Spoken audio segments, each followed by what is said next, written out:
Yang kita bahas tadi, kita menjadi orang tua.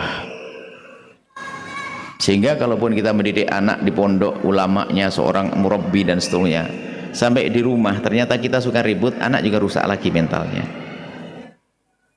Ini adalah sebagai orang tua. Nah, sekarang kita sebagai seorang anak. Nah, ini anggap saja alhamdulillah Allah ngasih hidayah kepada Anda, hidup di tempat yang baik, pondok yang baik, sekolah yang baik, Anda ngerti hidup yang indah. Sehingga Anda pun sudah mengerti bahwa cara hidup orang tua adalah salah yang suka berantem. Bagus.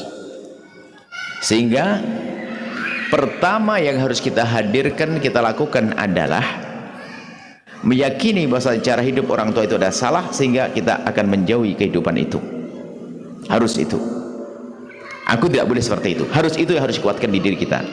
Sebab banyak orang lihat itu tidak benar, tapi dia melakukan yang serupa. Itu banyak.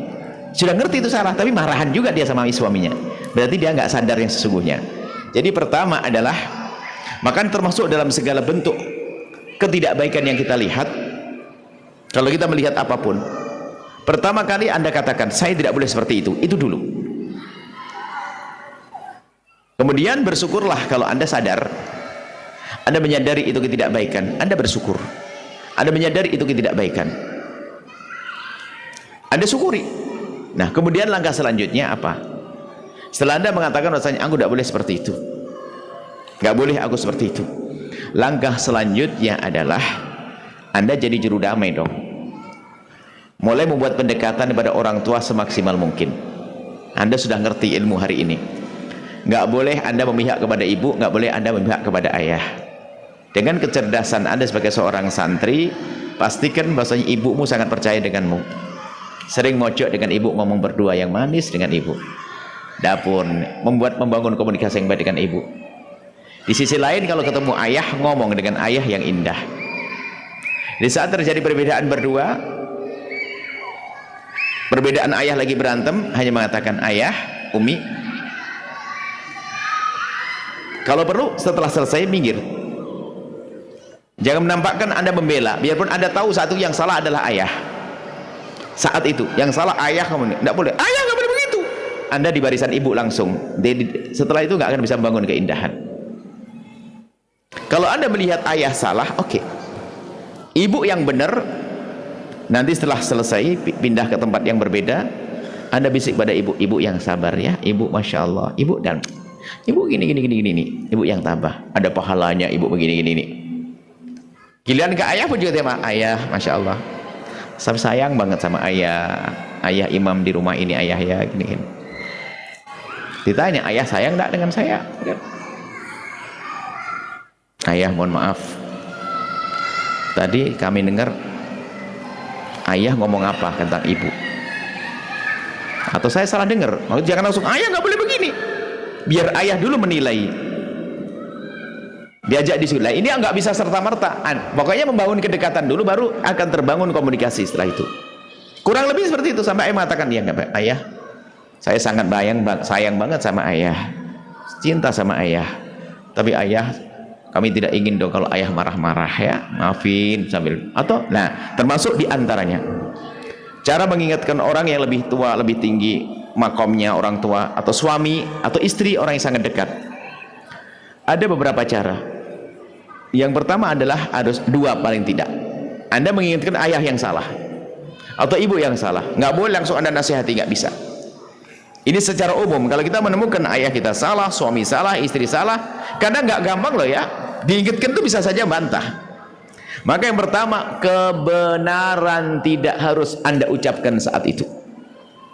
Artinya apa? Yang pertama, Anda cari waktu yang tepat. Bukan di saat ayah salah langsung ditegur saat itu. Maka cari tempat yang berbeda, ngobrol yang manis dan sebagainya. Cari waktu yang tepat. Kebenaran tidak harus diucapkan saat itu. Suami melihat istri melakukan kesalahan, langsung pulang ke rumah, istrinya lagi goreng-goreng di depan kompor yang panas, dimarahi lagi. Cowok sotel ya bisa ke hidungnya nanti. Nggak ngerti waktu dia. Diam nak makin. Atau sebaliknya, suami pulang kerja, tahu suami salah, istrinya langsung masuk. Abang nggak boleh gini, haram kata Ustadz. Kalau nggak tidak. Pakai dalil-dalil. Suami lagi kena terik matahari panas, pulang dihadapkan dengan, berarti dia tidak ngerti cara nasihati. ambilkan air yang segar. Setelah duduk abang dikipas-kipasin, keringatnya dilap, dipijitin. Setelah enak makan baru ngomong abang. Aduh gitu. Ini cara. Yang kedua adalah kebenaran tidak harus diucapkan oleh lisan Anda. Bisa minta tolong pada orang atau mohon maaf dengan surat. Surat itu tidak ada wajah Anda. Sebab sebagai orang anak depan orang tua kadang kecil. Kadang orang tua ada gengsi, nggak bisa nerima, marah. Bikin surat yang baik misalnya. Assalamualaikum ayahku tercinta. Di rumah ini imam kami hanya ayah. Bangga kami punya ayah seperti ini. Sampai ayah menyekolahkan kami, mondokkan kami dan sebagainya. Ini. Mohon maaf ayah, kami belum bisa membalas ayah dengan yang sepantasnya. Hanya ayah, mohon maaf ini. Ayah jangan marah dong sayang. Ayah cinta, ayah sayang jangan marah. Ini, Tara manggilnya dedek mau ngomong. Tapi ayah jangan marah ya. Kalau ayah marah jangan lanjutin dong bacaannya. Ayah, tadi kami dengar ayah ngomong tentang Umi begini di depan. Maafin ayah. Kami sedih ayah begitu. Ayah kan ayah kami, imam kami, ibu-ibu kami. Saya sedih kalau ayah begitu. Maafin ayah, ayah jangan marah ya. Assalamualaikum. Makanya indah begitu. Cuman kadang kita juga sok mentang-mentang dari pondok. Ayah nggak boleh, haram dosa. Ya sudah bosan. Tidak pakai tata cara yang tidak menyentuh hati. Dan memang kita perlu belajar semuanya, perlu belajar. Kurang lebihnya seperti itu. Pertama apa tadi Pak? Anda sadari bahasanya yang dilakukan orang tua tidak benar. Yang kedua, Anda jadi juru damai yang indah dengan dua-duanya. Kemudian setelah itu Anda punya cara dalam mengingatkan yang indah, bukan dengan cara menghukumi, mengadili, mencaci, merendahkan. Maka Anda akan ketemu judulnya nanti, Anda ketemu hasilnya, insyaallah. Wallahu a'lam bishawab. Setelah Anda menyaksikan video ini, jangan lupa berselawat kepada baginda Nabi Muhammad sallallahu alaihi wa alihi wa sahbihi wasallam.